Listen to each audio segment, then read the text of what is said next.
Bienvenidos y bienvenidas a un nuevo capítulo de Demasiados Libros. Hoy voy a charlar con el escritor y editor Martín Felipe Castañet, autor de dos novelas de ciencia ficción que hicieron mucho ruido en la literatura argentina en los últimos años. Una de ellas es Los cuerpos del verano, que la tengo aquí, y la otra es Los mantras modernos. Y bueno, Martín también es editor en revista Orsay. Hoy igual lo invité a charlar sobre un libro que leí en los últimos meses y que me gustó muchísimo, que está lleno de anécdotas y de datos que me volaron la cabeza, que se llama Minotauro, una odisea de Paco Porrúa, publicado por Tren en Movimiento.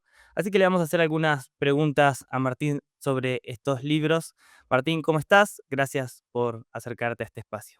Por favor, gracias por invitarme. También para comentar, participaste ya en demasiados libros. En algún momento te pedimos algunos audios sobre tu libro, que acá lo tengo también, Unos ojos recién inaugurados, publicado por Editorial Vinilo. Una semblanza muy, muy hermosa sobre tu abuela Elsa.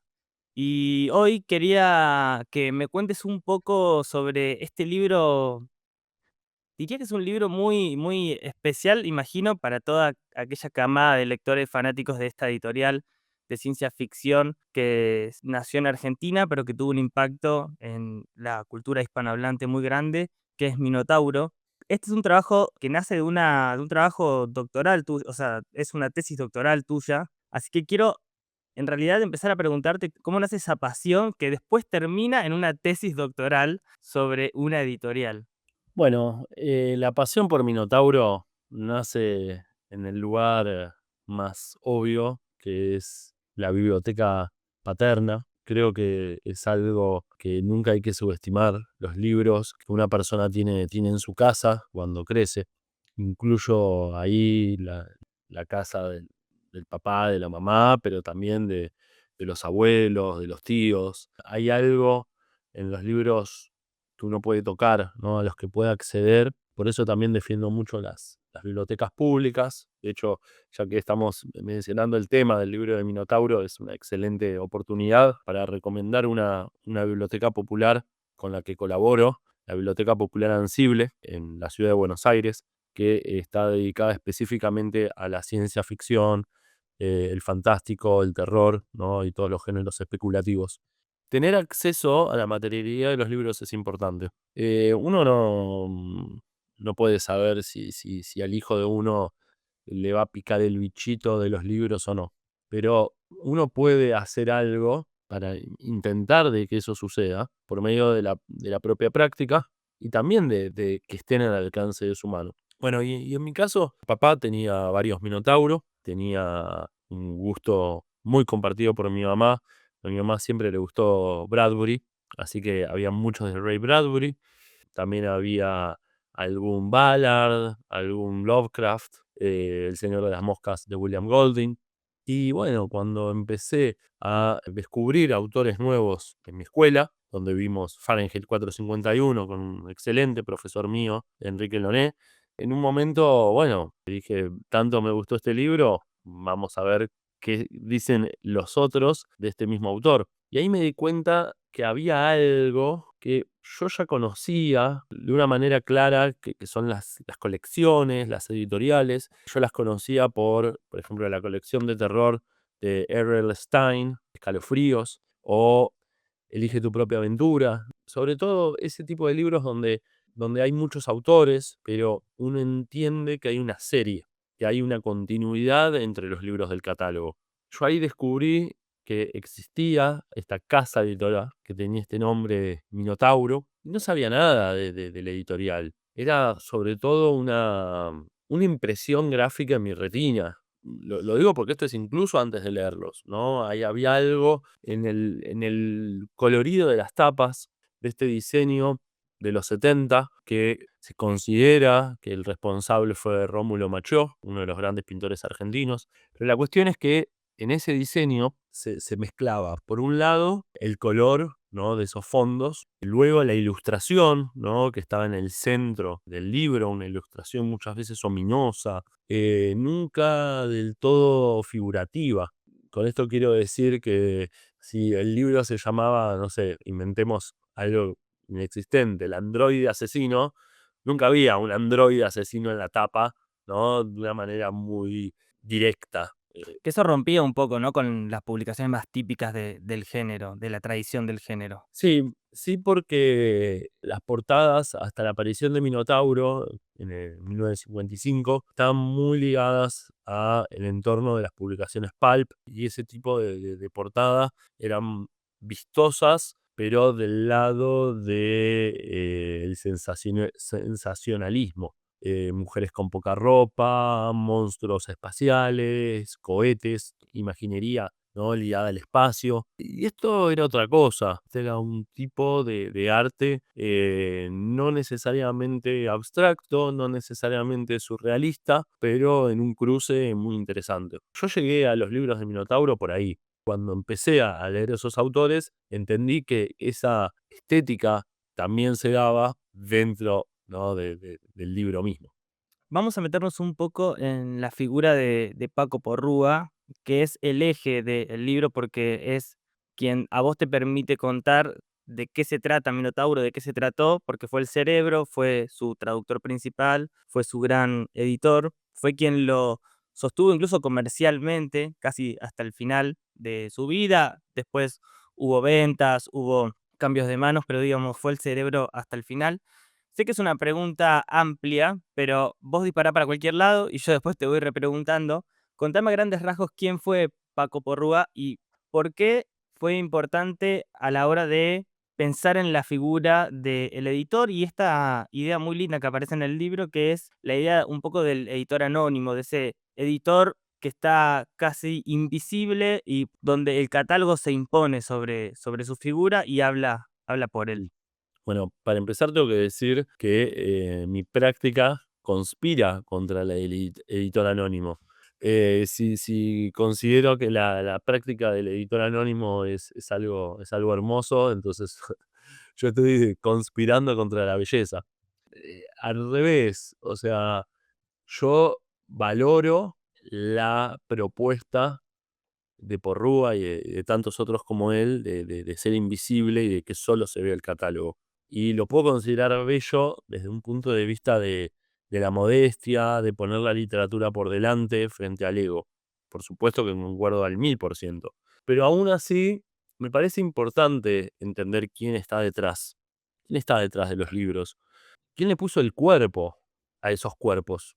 Porque si hablamos de la materialidad del libro, bueno, ¿quién fue la persona material que se encargó de esa materialidad?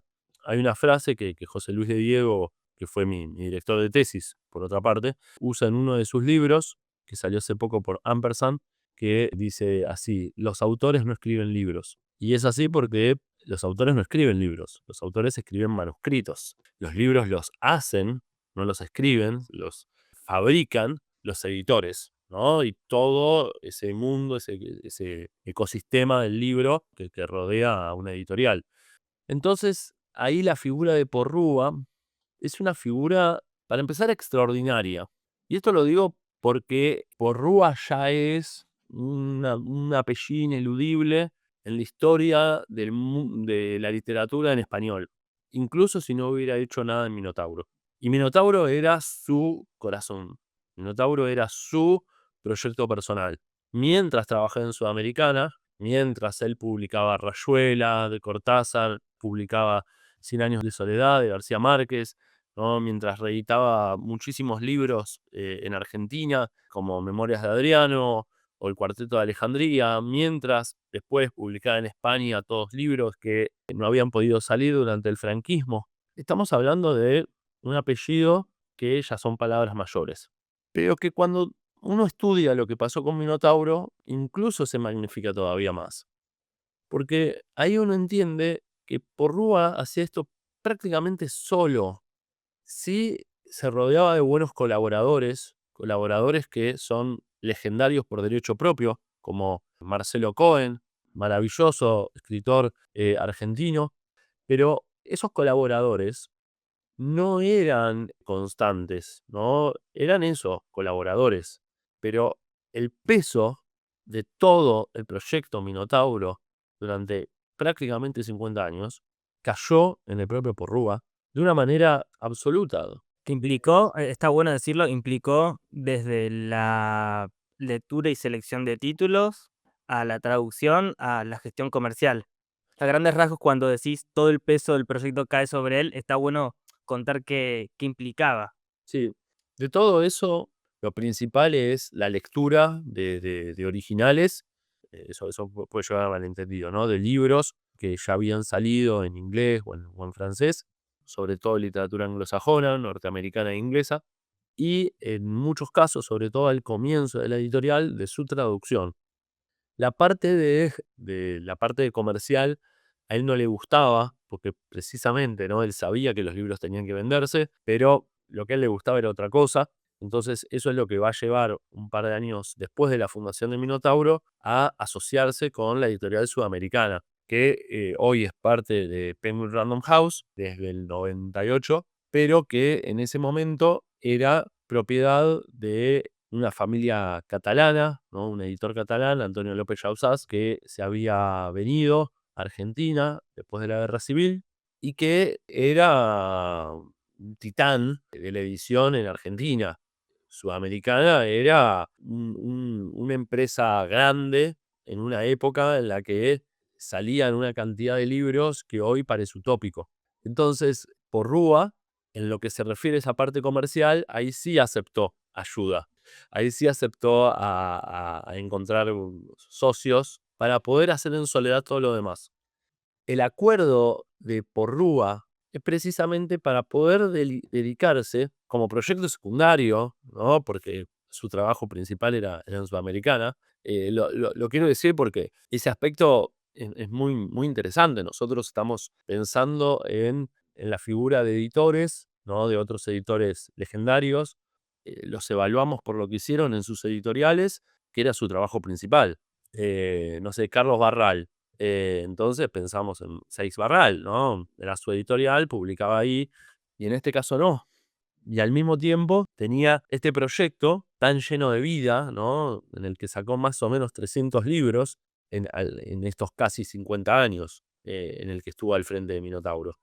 Si él hubiera estado, como se estila ahora, solo a cargo de Minotauro durante esos 50 años, vaya a saber qué otras maravillas podría haber llegado a editar. Pero bueno, gracias a que estuvo tanto en Sudamericana como en Minotauro, es que podemos agradecer tener títulos como los que tenemos de la gran literatura latinoamericana y de lo que fue la traducción en español en esos años. Ahora, si querés, volvemos a hablar sobre su trabajo en Sudamericana, porque es algo increíble que está en el libro, es esto del vínculo que tenía con algunos escritores, en particular la correspondencia que vos incorporás en el libro con García Márquez. Es hermosa, es increíble cómo marca ese vínculo que ellos tenían muy de cercanía, cómo García Márquez le agradece en muchos pasajes el trabajo con el texto, pero también como la fidelidad, ¿no? De haber confiado, de haber sido uno de los primeros en haber confiado en ese libro, que después, bueno, terminó siendo un clásico de la literatura latinoamericana.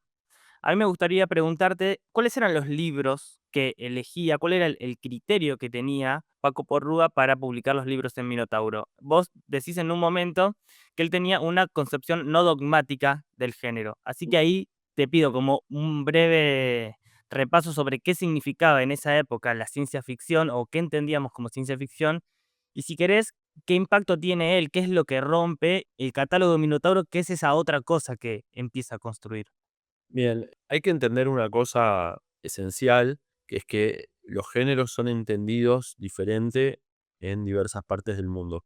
Cada género es importado por diferentes agentes, pero nunca se importa al vacío, ¿no? Es importado a una tradición preexistente, una tradición literaria, una tradición cultural, una tradición ciencia ficcional previa, una gran tradición, ¿no? Que podemos desglosar en todas estas partes que podríamos llamar, por ejemplo, campo literario argentino. Y Porrúa era un español que había sido criado en Argentina. Él había nacido en Galicia, se había ido para Argentina, principalmente para la Patagonia, para Comodoro Rivadavia, cuando tenía 1 año. Yo soy chubutense, así que leer ese dato, imagínate, me encantó, me encantó. Y fue vital, fue vital. Comodoro, como él decía, tener el océano de un lado y el desierto del otro fue algo que seguramente amplió su panorama. para trazar un paralelismo con un autor muy importante de Minotauro, sino el más importante junto con Bradbury, no es muy lejano de lo que le pasó a Tolkien,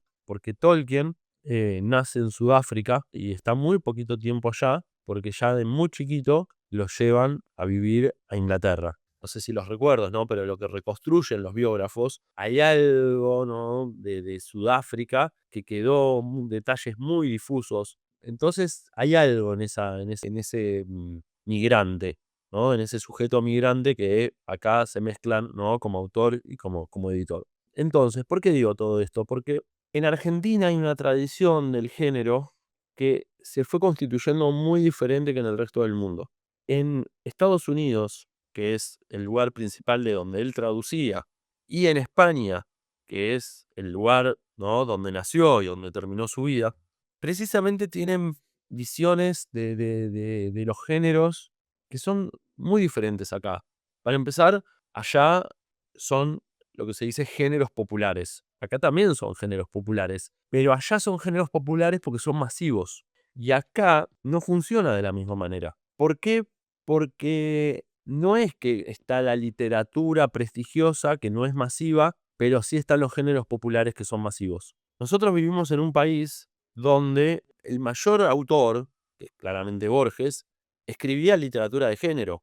Entonces la literatura más prestigiosa de nuestro país es literatura de género, ¿no? Y si pensamos en todos los grandes autores, como Cortázar, Silvina Ocampo, Antonio Di Benedetto, Ernesto Sábato, incluso Roberto Alt, todos tienen el género metido, ¿no? Unos del lado más ligado al fantástico, otros más del lado de la ciencia ficción, Leo Casares, me faltaba, Sara Gallardo, digamos, Lugones, pero todos comercian con esta ficción especulativa, ¿no? En todas sus manifestaciones. Entonces lo masivo es también de género y él se alimenta de eso, pero él como editor también es responsable. Esto es un poco como la famosa paradoja en el habla popular del huevo y la gallina. Digo en el habla popular porque no para la ciencia siempre es el huevo. Pero en el habla popular, no esto del huevo y la gallina, acá es que Porrúa tuvo esa visión no dogmática por ser argentino, en el sentido de haberse criado y formado en Argentina, o es que el género en Argentina, el género de la ciencia ficción y el fantástico, tiende hacia ese lugar precisamente porque él se hizo cargo.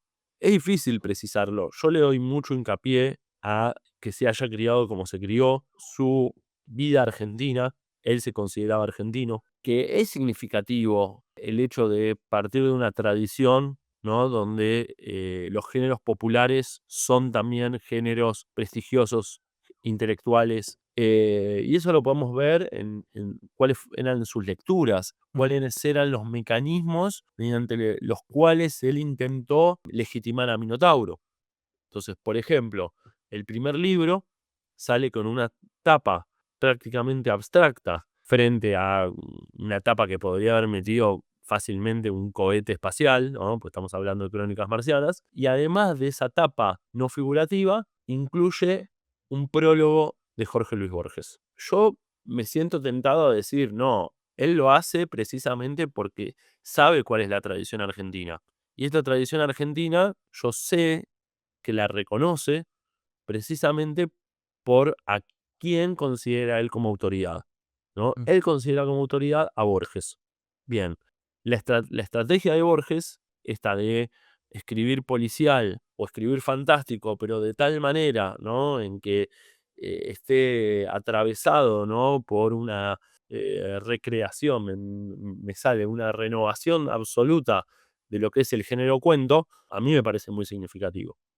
Con eso podemos decir que Porrúa se aleja de los lugares dogmáticos típicos de la industria editorial norteamericana, que la industria editorial española hasta el cambio de siglo imitó muy bien, ¿no? Ciencia ficción y fantástico, con respecto a la literatura, ¿no? A la alta literatura, asuntos separados. Y acá no, entonces lo que hacía Porrúa era confiar en las posibilidades del género. Ujú. Y que esas posibilidades del género eran artísticas, eran filosóficas, que no había esa separación entre lo alto y lo bajo, sino a partir del individual, que es la obra. Mm. Hay obras buenas y malas, no géneros buenos y malos. Y eso hizo que llegaran o que se publicaran en Minotauro libros como Crónicas Marcianas, como los libros de Ballard, que quizás no eran ciencia ficción dura, sino que vos las describís como quizás ciencia ficción más especulativa, pero donde prima la calidad literaria, que era como el criterio principal que él tenía, ¿no? Que el libro sea bueno. La ciencia ficción dura es la ciencia ficción que prevalece durante parte de los años 40, sobre todo los años 50.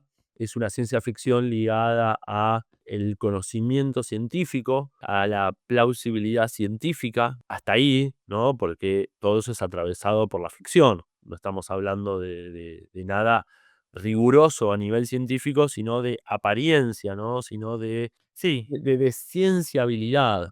Entonces, cuando él, Porrúa, digamos, toma este camino de no publicar ese tipo de ciencia ficción, es porque la ciencia ficción que viene después, que viene a discutir esa corriente que es la ciencia ficción dura, es precisamente una ciencia ficción donde se le da más valor a lo que nosotros solemos llamar literario. Y lo digo así, lo que nosotros solemos llamar literario, porque yo tampoco quiero decir que lo otro no sea literario, porque si no es caer en lo mismo de ese desprecio a algo simplemente porque uno tiene un parámetro estético, ¿no? Diferente. Porrúa valoraba el riesgo, el trabajo con el lenguaje, una imaginación más ligada a lo social. Todas esas consideraciones son las que a él lo llevan naturalmente a vincularse con autores como Ray Bradbury, ¿no? Uno de los mejores prosistas, ¿no? Del género por lejos, con Ballard, por más que, como decías recién, los textos de Ballard son muy fronterizos, ¿no? Y uno no sabe dónde meterlos. Yo creo que Porrúa descubrió que en el mundo de habla inglesa se estaba creando en ese momento una ciencia ficción que compartía los valores que él venía desarrollando acá en Argentina. Entonces, eso es lo que lo lleva a decir, voy a fundar una editorial. Porque no todos leen Bradbury y van a fundar una editorial. De hecho, yo en mi investigación demuestro que Bradbury ya había salido en Argentina. Me acuerdo que cuando me pasa esto, ¿no? Este descubrimiento, al comienzo fue tipo, mi editor no es el gran descubridor. Es ese momento casi de impostor, ¿no? Vos no descubriste a Bradbury, porque la revista Más Allá, la que dirigía Héctor Germán Westergel, había publicado muchos cuentos de crónicas marcianas sueltos, Ujú. eh, algunos con una traducción un poquito deficiente, ¿no? No todos, no algunas partes, en la revista Más Allá, ahí a más o menos 1953. Entonces, ¿por dónde me doy cuenta yo de que no pasa por ahí, no pasa por el primero que lo publicó en idioma español? La importancia de Porrúa es que se dio cuenta que no era un solo autor y no era un solo libro de ese autor, sino que había algo emergente que era todo un nuevo punto de vista, que es lo que hoy llamamos, por ejemplo, la New Wave, Ujú. ¿no? Una nueva ciencia ficción que no era la ciencia ficción de los años 40 y 50, sino que era una ciencia ficción más valiente en términos literarios. Una ciencia ficción que se la jugaba, que arriesgaba, que se atrevía a imaginar y esa imaginación estaba intrínsecamente ligada con cómo estaba escrito. Está buenísimo. Y está muy claro, refleja lo que acabas de contar muy bien, lo que de manera extensa se desarrolla en este libro. Lo voy a volver a mostrar. Es una hermosa edición esta de Tren en Movimiento con también están acá las tapas a Tiene, color. sí, tiene un pliego a color realmente que es una maravilla. La verdad que Y está increíble, increíble y tiene muy buen precio para tener todos estos pliegos a color. Así que lo hablando de editores, eso es mérito del editor. Tuve dos grandes editores, ¿no? Alejandro Schmidt y Matías Raya. y encima la preventa venía acompañado del libro de stickers, ¿no? Stickers Ah, mirá qué bien. con esas tapas originales. Así que hay un par de privilegiados que en el termo del mate tienen pegado el sticker con alguna tapa de Rómulo Machó, ¿no? O de Bradbury. Tremendo, tremendo. Sí, tiene mucha centralidad en el libro, el arte, que por ahí no nos pudimos meter tanto en ese tema, porque como te decía, tiene mil cosas para charlar. Antes de ir cerrando esta conversación, quiero una pregunta que es cómo fue entrevistarlo, porque lo comentás medio como a la pasada en el libro, y yo me lo imaginaba como alguien que es medio fanático de Maradona y que se logró sacar una foto con él. En tu caso me lo imaginaba medio así también, y Sí. sin embargo lo contás medio como por arriba. ¿Cómo fue esa experiencia?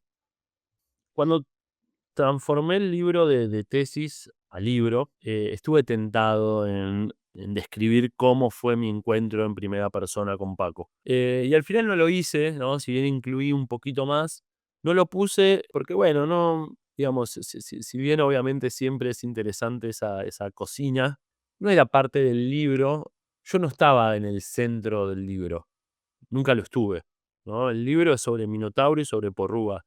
Y en estos tiempos, ¿no? De demasiado ego, no está mal correrse un poco. De todas maneras, hablo en primera persona en el prólogo del libro, comento hablando de mi caso. Pero bueno, no tanto como para justificar, ¿no? Una necesidad tal de, ¿no? de poner exactamente mi emoción, ¿no? Al momento de conocerlo. Pero es que realmente fue emocionante. Y justo decirlo de la palabra foto, Mm. yo no me saqué una foto con él, pero podría haberlo hecho. Y no me saqué una foto con él porque no sé, me pareció, ¿cómo decirlo, no? Estuve hablando como 1 hora y media con él. Me invitó a un té en su propia casa, él que no se podía levantar. Me acompañó hasta la puerta del ascensor, con una dificultad muy grande. Ahora no recuerdo si con bastón o si con andador. Me dijo, te acompaño, ¿no? Y fue y me acompañó hasta la puerta del ascensor. Yo dije, no, no, no, no voy a sacar el teléfono, ¿no? Para pedirle una selfie, ¿no? A una persona que con 90 años va y te acompaña hasta el ascensor de su casa. Tiempo después encontré una foto de Porrúa con Messi. Eh, Increíble, eso también te lo quería de- preguntar. Es hermoso genial, eso. ese es ¿Cómo genial. fue? ¿Cómo llegaron a encontrarse? Claramente es en un aeropuerto. Como dije recién, Porrúa siempre se consideró argentino, ¿no? Y bueno, al argentino le tira. Así que el joven Messi, esta foto debe ser entre el 2006 y el 2011, más o menos. Así que sabía muy bien de quién se trataba. Porrúa, ¿no? No Messi, que ya ha dicho que le cuesta mucho leer. Hermoso. Me gusta cuando los libros te dan ganas de ir a buscar otras lecturas, cuando te ceban para conocer otros autores, para conocer otras editoriales. Sin duda, este libro que escribiste sobre Minotauro lo es. Incluso me hiciste gastar plata porque fui a la Feria del Libro hace poco. Es gracioso, compré un libro adentro de la feria, me crucé a los puestos de enfrente y me compré Las Doradas Manzanas del Sol y Playa Terminal de Ballard. Sí, gran tapa la de Las Doradas, Hermosa. del Sol, la reedición argentina de los 80. Y para cerrar, yo quería, ¿cuáles son los textos, los libros que vale la pena volver a leer hoy de Minotauro? Si querés, elegite 3 que creas Sí. que tengan relevancia hoy. Hay algunos que son directamente mis favoritos del mundo mundial, que son Los Desposeídos de Úrsula Le Guin, Calpe Imperial de Angélica Gorodischer, El Señor de los Anillos de Tolkien, ¿no? Que fueron parte fundamental de mi vida. Entonces, es imposible no mencionarlos. Si tengo que mencionar tres que recomiende específicamente, y recomendaría Las ciudades invisibles de Calvino, recomendaría La intersección de Einstein, de Samuel Delany, y recomendaría, qué difícil el tercero, ¿no? Porque empezás a dejar gente afuera. Claro, ¿no? Porque exacto, estoy pensando Tirá todo lo que se te venga a la cabeza en realidad, porque total, esto no tiene, el podio no tiene sentido. Solo cuestión de El hombre en el castillo de Philip Dick, ¿no? ujú. Si no lo menciono, después tengo que avergonzarme. Así que Martín, muchas gracias por la conversación. Nos quedó fuera, ¿sabes qué? Pensaba también, ahora que dijiste El Señor de los Anillos, la anécdota de cómo se queda con los derechos del Señor de los Anillos, que es increíble. Pero vamos a hacer una cosa. Van a tener que leer el libro. Eso, vayan a buscar el libro, porque está espectacular cómo está contada y bueno, nada, te agradezco mucho esta conversación. No, por favor, gracias. Es un libro lleno de historias, como decía Mijael Ende. Esa es otra historia y debe ser contada en otra ocasión. Espero que el que entre a ese libro tenga una cantidad incontable de historias en este monstruo hermoso que es la editorial Minotauro.